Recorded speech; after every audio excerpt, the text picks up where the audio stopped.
Hello दोस्तों, नमस्कार। उत्तमांश IAS में एक बार फिर से आपका बहुत बहुत स्वागत है। दोस्तों, मैं AK महेश्वरी।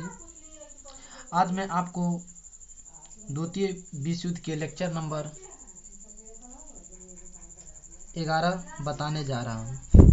दोस्तों, मैं एक बार आपको फिर बता दूँ कि यदि मेरा वीडियो आप लेक्चर नंबर 1 से लेकर 10 तक अगर नहीं देखे हैं द्वितीय विश्व युद्ध का, तो आप उत्तमांश आईएएस चैनल पर डाला जा चुका है, आप उसे देख लीजिए। तब इस लेक्चर नंबर 11 या पार्ट नंबर 11 आप देखिएगा तो आपको समझ में बेहतर आएगा। तो हम यहाँ पे इस द्वितीय विश्व युद्ध के तत्कालिक कारण के बारे में हम देखते हैं। राष्ट्र संघ का फेल सेकेंड WW के बराबर है। जैसे कि कोई यदि संस्था बनाई जाती है तो उस संस्था का रिस्पॉन्सिबिलिटी होती है कि उसको जिस काम के लिए बनाया गया है उस काम को वह परिपूर्ण रूप से चलाए। तो प्रथम विश्व युद्ध जब हुआ था तो उस समय लीग ऑफ नेशन यानी राष्ट्र संघ बनाया गया था। क्यों? इसीलिए कि फिर से द्वितीय विश्व युद्ध नहीं हो। चाइना के मंचूरिया नामक प्रांत पर सन 1937 में जापान ने कब्जा कर लिया और यह राष्ट्र संघ मुंह देखते रहा कि भाई आपको किस लिए बनाया गया। इसीलिए बनाया गया है कि यदि कोई कमज़ोर राष्ट्र है, उस राष्ट्र पे कोई शक्तिशाली राष्ट्र कब्जा कर लेता है तो आप उसे बोलो। जैसे कि अभी हम लोग रिसेंटली में भारत पाकिस्तान के बीच युद्ध को देख रहे हैं कि इंडिया का आर्मी चाइना की आर्मी सामने खड़ा है, फायरिंग रेंज में है कि कब युद्ध हो सकता है। लेकिन इस युद्ध को अभी पूरे रोकने का दायित्व UNO का है। तो अभी UNO जिस तरह से काम कर रहा है, युद्ध नहीं होने की गुंजाइश को बरकरार करके रखा है, उसी तरह से राष्ट्र संघ द्वितीय विश्व युद्ध से पहले नहीं किया, इसीलिए यह फेल हो गया और द्वितीय विश्व युद्ध का यह एक रिसेंटली कारण बना। परंतु राष्ट्र संघ देखता रहा और यही घटना क्रम चलता रहा, यानी राष्ट्र संघ चुपचाप आंखों पर पट्टी रखकर नज़रअंदाज करते रहा, जिस वजह से राष्ट्र संघ असफल रहा यानी फ्लॉप हो गया और द्वितीय विश्व युद्ध आगाज हुआ। जो एक महत्वपूर्ण कारण सेकेंड WW का बना, इसे विश्व युद्ध को रोकना काम था किसे? तो राष्ट्र संघ का, मतलब लीग ऑफ नेशन का, लेकिन रोका नहीं। परंतु सेकेंड WW हो ही गया, जो राष्ट्र संघ किस काम का? जो रोक न सका जापान को मंचूरिया पर कब्जा करने से। जैसे इथोपिया को इतावली अपने कब्जे में ले लिया, मगर राष्ट्र संघ चुप्पी साधे रहा। यही सब तो कारण सेकेंड WW का बना। पोलैंड के छोटे छोटे कॉलोनी जर्मनी ने हड़प लिया, तब कहाँ था राष्ट्र संघ यानी लीग ऑफ नेशन। यानी कुल मिलाकर अगर देखा जाए तो जैसे एक शक्तिशाली राष्ट्र कमज़ोर राष्ट्र पे शासन करते चला गया और उसी के नकल करके फिर दूसरा शक्तिशाली राष्ट्र किसी तीसरे कमज़ोर राष्ट्र पे शासन करते चला गया, और यह जो राष्ट्र संघ लीग ऑफ नेशन मुंह देखता रहा।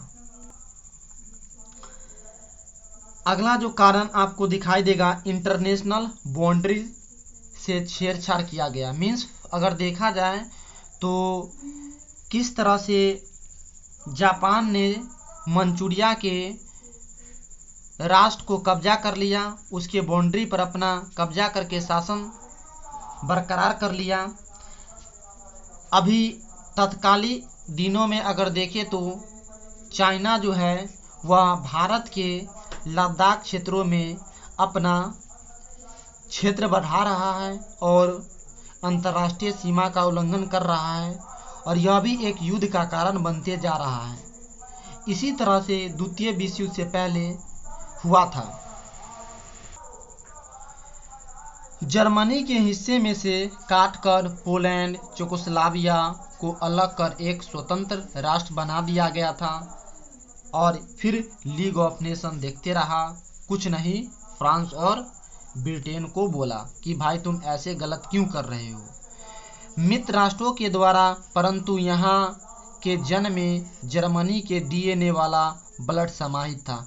मीन्स इसका कहने का अर्थ यही है कि पोलैंड जर्मनी का हिस्सा हुआ करता था और चेकोस्लोवाकिया भी हुआ करता था, लेकिन इस चेकोस्लोवाकिया को और पोलैंड को जर्मनी से हटा दिया गया था, जिसके कारण उस क्षेत्र में, पोलैंड वाले क्षेत्र में जर्मनी के लोग तो थे, लेकिन उस पोलैंड में जो लोग रहते थे उसका लगाव इस जर्मनी से ज़्यादा था, न कि पोलैंड से। वही बात यहाँ पर लिखा गया है कि यहाँ के जन में मीन्स लोगों में जर्मनी के डीएनए वाला ब्लड समाहित था। मीन्स रहते तो थे पोलैंड में, बट यह गुणगान करते थे जर्मनी का। लाख पोलैंड चेकोस्लोवाकिया में बांटा क्यों न गया हो, परंतु सभी व्यक्तियों में जर्मनी का ब्लड समाहित था और चल रहा था, और वह कह रहा था कि कभी भी मैं जर्मनी के खिलाफ नहीं जाऊंगा, जिससे हिटलर का ब्लड खौल उठा। क्यों? क्योंकि उसका पोलैंड और चेकोस्लोवाकिया नामक शहर को एक स्वतंत्र राष्ट्र मित्र राष्ट्रों ने मिलकर बना दिया था, जिसके कारण हिटलर को बहुत गुस्सा आया। वह सोचा कि इंटरनेशनल बॉन्डिज से छेड़छाड़ी किया गया है और मैं भी करना चालू करूंगा, और हिटलर ही करना चालू कर देता है। जो वर्साय की संधि थी उसमें जर्मनी के राइन क्षेत्र में फ्रांस व ब्रिटेन की सेना मिली भगत कर काम कर रहे थे, मतलब शासन कर रहे थे। यह जो आपको राइन क्षेत्र प्रथम विश्व युद्ध से पहले जर्मनी का क्षेत्र हुआ करता था, जो कि इस पर किसकी सेना, तो फ्रांस की और ब्रिटेन की सेना ने मजा लूट रहा था, मतलब यह कह रहा था कि यह मेरा है, छीन लिया था। इसी सब जो कारण हिटलर को चुभ रहा था, उस राइन क्षेत्र में जर्मनी अपनी सेना जनवरी फरवरी 1939 में दोनों से दोगुना, मीन्स किससे, तो फ्रांस और जर्मनी से दोगुना सेना डाल दिया। कहाँ? तो राइन नहर शहर में, जिससे फ्रांस व ब्रिटेन की सेना को पीछे हटना पड़ा। परंतु इससे पहले वर्साय की संधि को हिटलर ने 1935 में ही चकनाचूर कर दिया। यदि संधि ही नहीं रही तो राइन प्रांत पर कैसा शासन। वह हिटलर राइन प्रांत को फिर से जर्मनी में सम्मिलित कर लिया। जैसा कि मैं आपको पिछला लेक्चर में बताया था कि हिटलर ने 1935 में जो संधि वर्साय की हुई थी 28 जून 1919 को, इस संधि को हिटलर ने तोड़ दिया। तो वही बात यहाँ पर हिटलर के द्वारा बोला जा रहा है कि संधि ही नहीं रही तो राइन प्रांत पर फ्रांस और ब्रिटेन का कैसा कब्जा, इसे छीन लिया। कारण नंबर 11, जर्मनी इटली जापान के साथ कुछ संधियां हुई, मतलब कि जर्मनी इटली जापान मिलकर कुछ ट्रीटी किया, संधि किया कि हम लोग किस तरह से मित्र राष्ट्रों से लड़ेंगे। रोम एवं बर्लिन के साथ एक संधि हुई। इस संधि का नाम एक्सिस पैक्ट दिया गया। रोम किसकी कैपिटल है, तो आपको पता है इटली की। बर्लिन किसकी कैपिटल है, तो आपको पता है जर्मनी की। जर्मनी एवं जापान के साथ भी एक संधि हुई।